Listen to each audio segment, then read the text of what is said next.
you Bertrand? The dame sent me. Sounds about right. Only time I hear from her is when she wants something. Well, go on then. What is it? One of her courtesans has gone missing, and I need to find her. A soldier who may have information on her whereabouts is rumored to have come here to meet with a trader. Many traders stop to peddle their wares on their way to the capital, but only one's been seen quarreling with a soldier. Is he still here? The trader? Oh, yeah. Stubborn sod stood his ground till the soldier got tired of shouting, from what I hear. If you seek him out, keep your head down. Fact is, folks round here would sooner hang a branded than help him.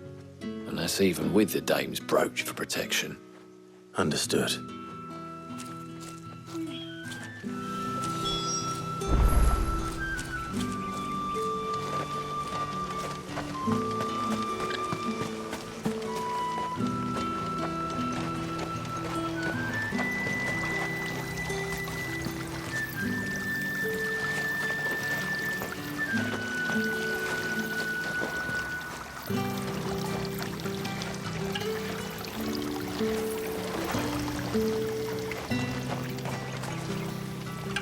What's this? A branded? Where's your master? Must I call for a constable? I come to you from Northreach, at the behest of the dame. Perhaps you've heard of her. Why, of course I have. I am the good lady's servant. What is it that she requires of me? Rumor has it you were seen arguing with a soldier some few days ago. A soldier with a scar over his eye. Yes, that's right. He had a comb which he claimed was an antique. Said he wanted to trade it for a newer one. But although it was an antique, it most certainly was not, as I told him. Nevertheless, he insisted that it was of great value and was quite vehement about my appraisal. I stood firm, however, and for all his bluster, he still purchased a new comb, albeit an inexpensive one. And do you know where he went after that? My customers aren't usually in the habit of telling me whither they are bound, but as it happens, this one did. Yonder ruins, strange as it may sound. My thanks. Not at all. I would do anything for the dame. Anything. Be sure and tell her, won't you, that I was helpful, I mean, most helpful.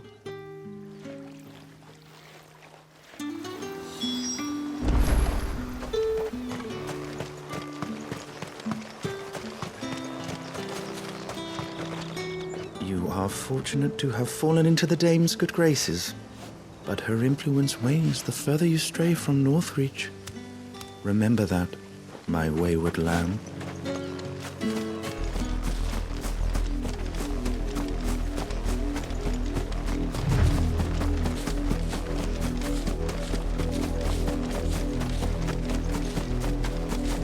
It smells of death here, Torgal.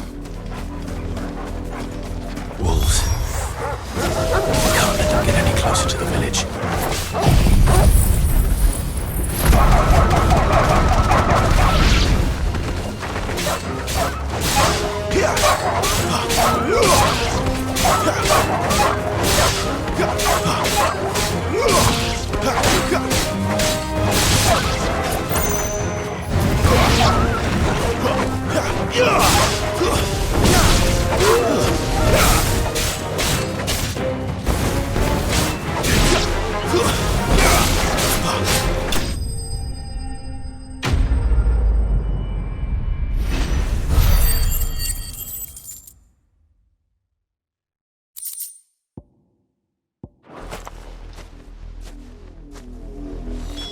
Damn it all. Bodies. A man and a woman.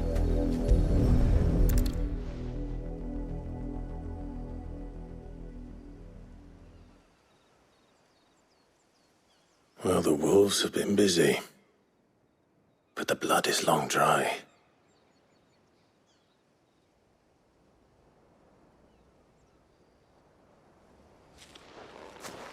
So it is you. Tatienne. If that's true, then the body next to hers will be Yannick's. The girl Yannick went off to see every night. You said her name was Tatienne. You. Did you follow me? Now, why would I do that? Unless you think I'd have good reason to. But no. I was sent to find Yannick. By the looks of things, I have. We both found who we were searching for. Nah, he was a jealous sod. Couldn't stand the thought of his woman with someone else. Then one day he sees her with a new comb. Thinks she's got herself a new gallant. Tells the garrison he's gonna find the man and kill him. We know it's all talk, but then he disappears off to Moor for some dealings and doesn't come back. If you mean this comb, it was a gift from the dame. If only Yannick had bothered to ask, eh? He might not be rotting on a hill. I think he meant to ask her something else.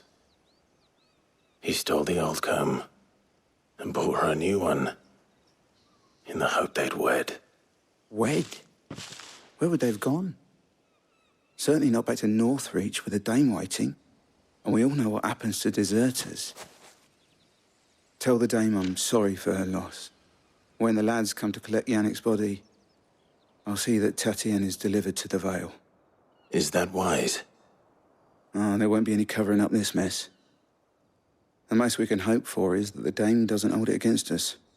Speaking of which, I saw her in Moor just now. Could you tell her what happened? Might sound better coming from you.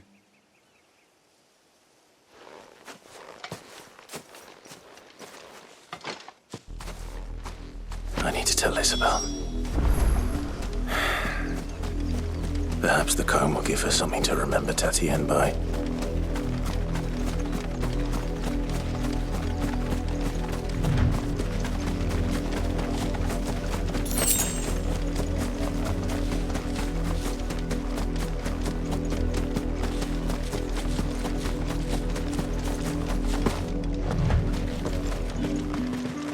If it was a message that needed delivering, I could have seen to it, milady. Of course you could, had it not been personal.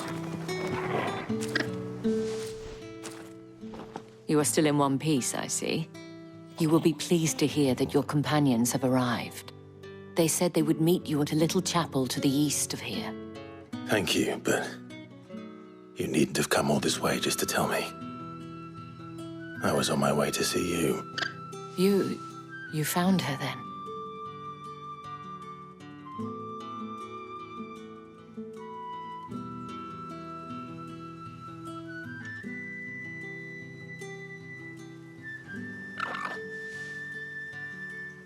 I see. My dear Tatienne. It is by no means uncommon for a client to fall for a courtesan. Especially a client who's young and far from home.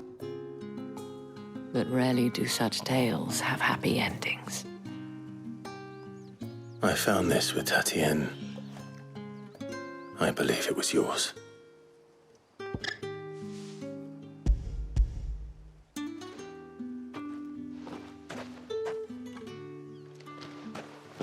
Thank you for returning it. I shall see that it has a place on her pyre.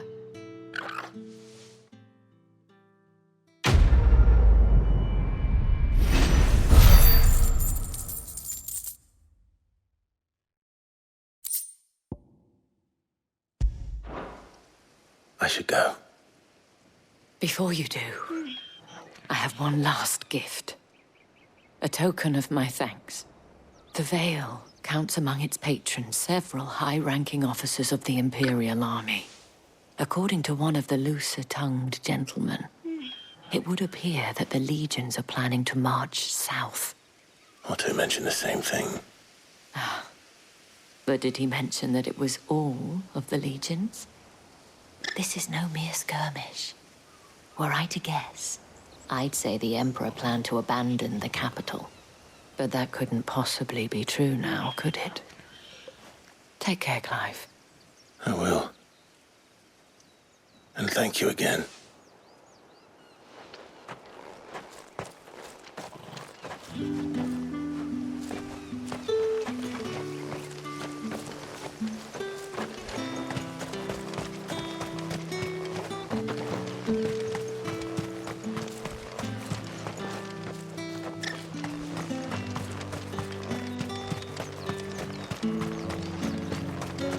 Weren't expecting any new branded until the new year.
Any trouble on the way?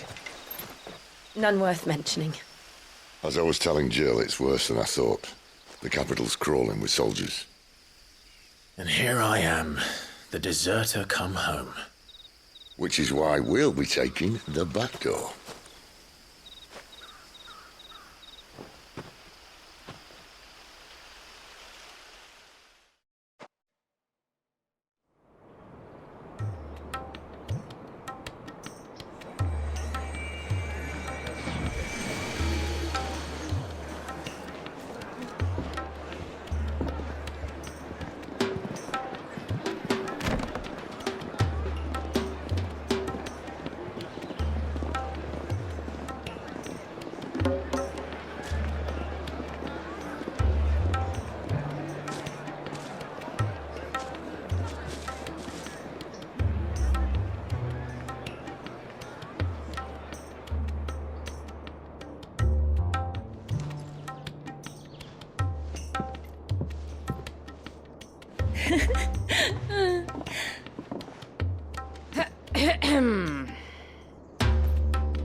Cheer up, you two. Can't think of a safer place in the Empire than a...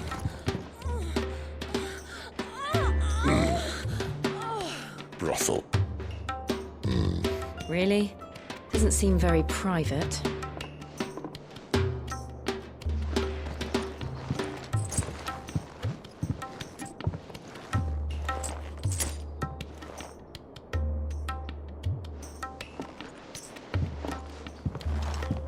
So then, how do we proceed? We'll be using the glass gate. Tonight, just after sunset. Where the shards are loaded for transport. That is one of the most heavily guarded points in all of Sambrek. But not the most, which is a start. Besides, I know a shortcut straight to the heart. A shortcut. And how exactly did you come to know about this fatal chink in the Empire's armor? Let's just say I may have attempted something similar before. And may have ended up running for dear life after being discovered by Bahamut, but that's not important.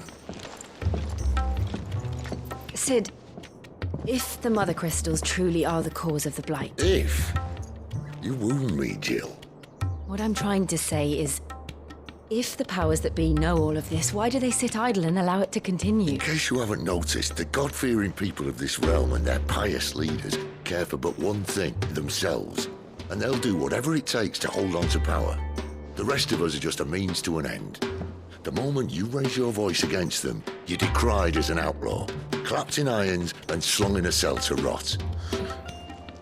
An outlaw. Whoever controls the crystals controls the realm. But our kind can wield magic without them. To our rulers, we must seem the most convenient of tools, and the most dangerous. But what makes them think they have the right to use us? To leave us to die when our bodies are spent? Does a nobleman weep for a broken mug? A torn tunic? Our fate means nothing to them. No, this isn't a battle you can win with words. Believe me, I've tried, but nothing ever gets through. The world is simply not ready to listen. So to hell with talking. If they won't give us a say, we'll decide our fates another way. You can't blame a man for wanting to bring an end to all this, can you? I can't. But what of all the people you mean to rob of their comforts? Are you happy for them to call you outlaw? Sid the Outlaw. Aye, that'll do me. You might at least pretend to take this seriously. Have a little faith, Jill. Even if you don't think much of my choice of digs. If it means my deeds will be remembered, I'll gladly play the role of villain.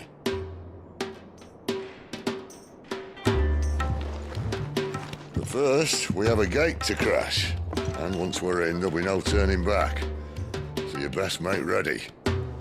The world won't save itself.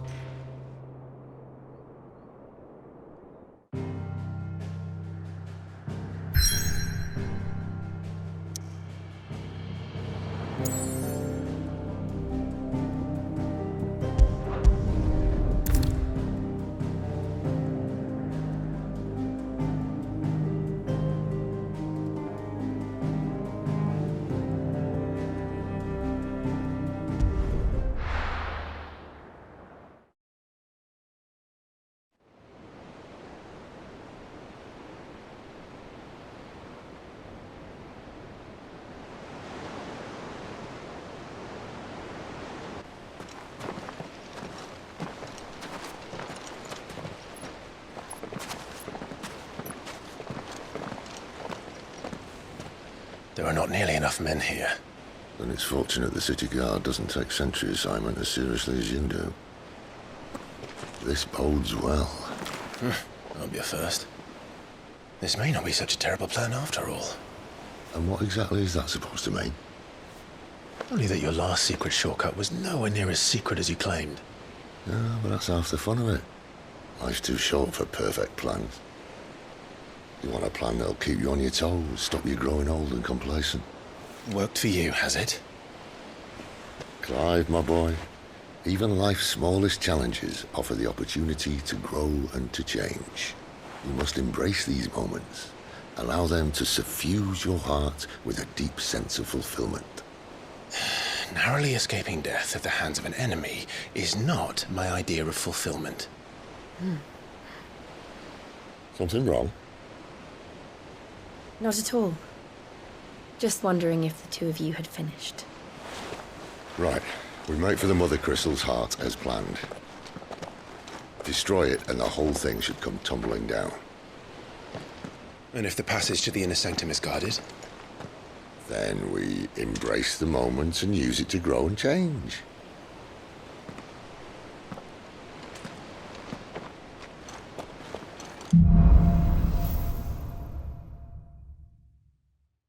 Come on, this way. Try to stay out of sight. Obviously. Don't worry, the passage is empty.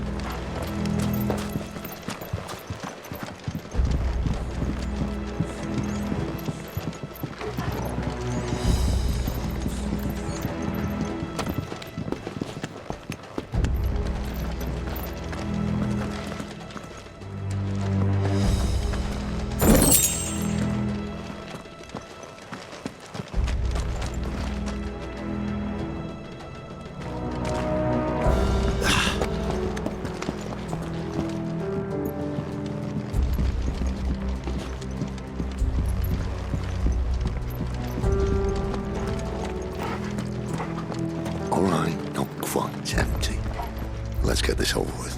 Single man for reaching the sanctum, so shut your gob and keep your eyes open.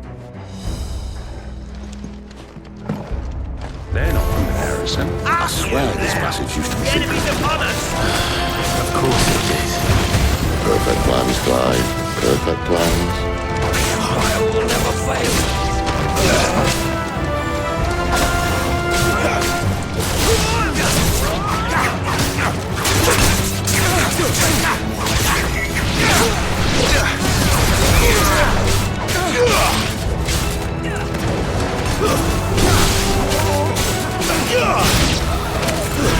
Stay down!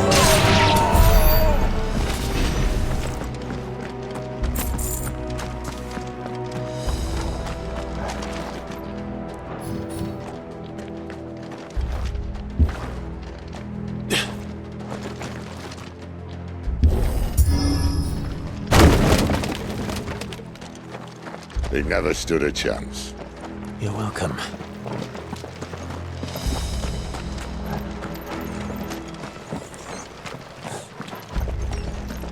The main tunnel. That would be my guess. There are sentries everywhere.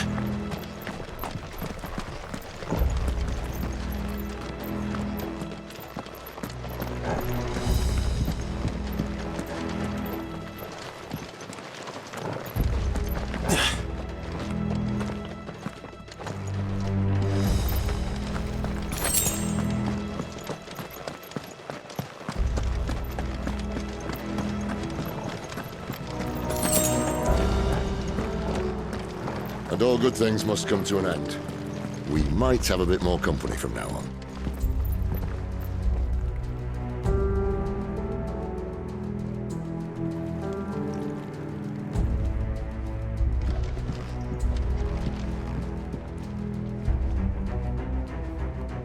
Captain! To arms, men!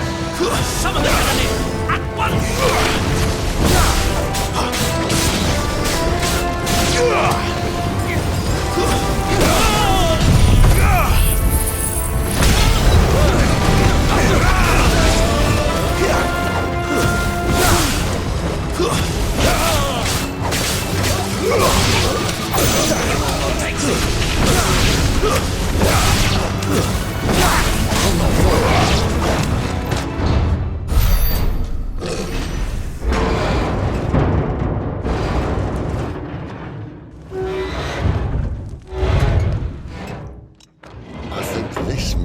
The moment I was talking about earlier. What have we here? More insects come to be squashed? You will find my mortar and I only too happy to oblige. To the talker. Then let's shut him up.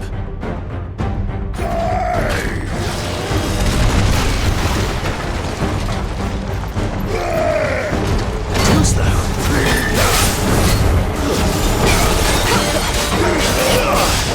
Not this time.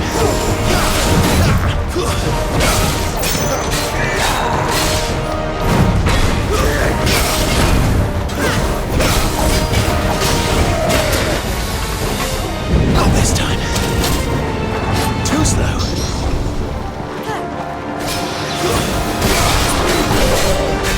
Not this time.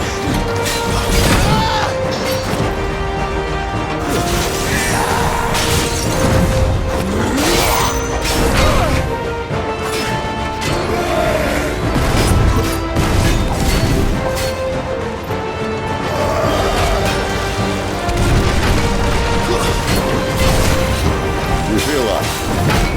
Something in the air. Ether. It's ether. Then we better make this quick.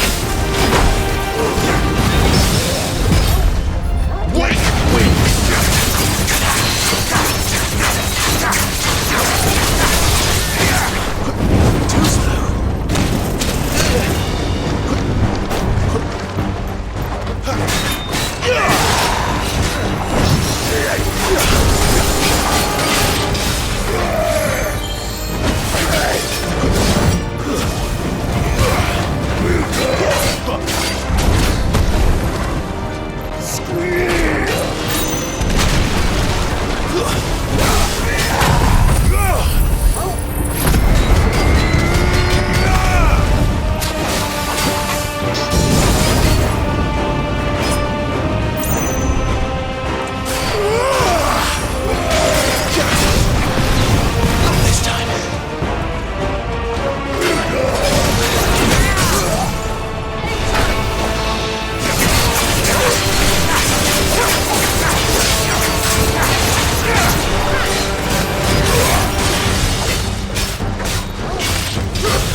There's nothing left of him but hatred and rage. Let's end his torment.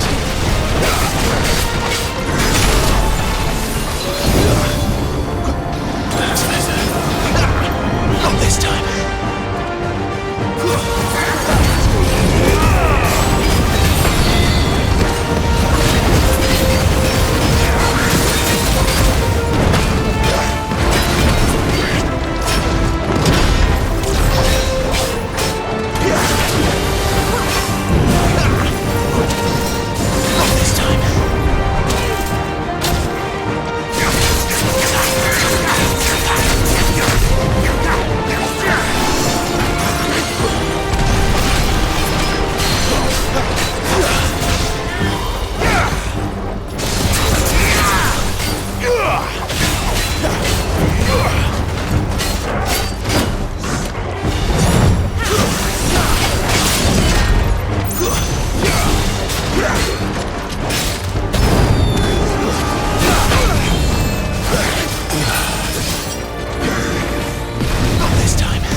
To that. The Kashiko know he was still a man. A man who drowned in ether. It's no way for anyone to go.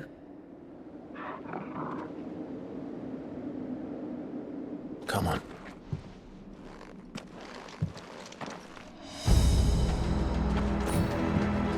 Guard duty's a death sentence in this place. Not that Sylvester cares.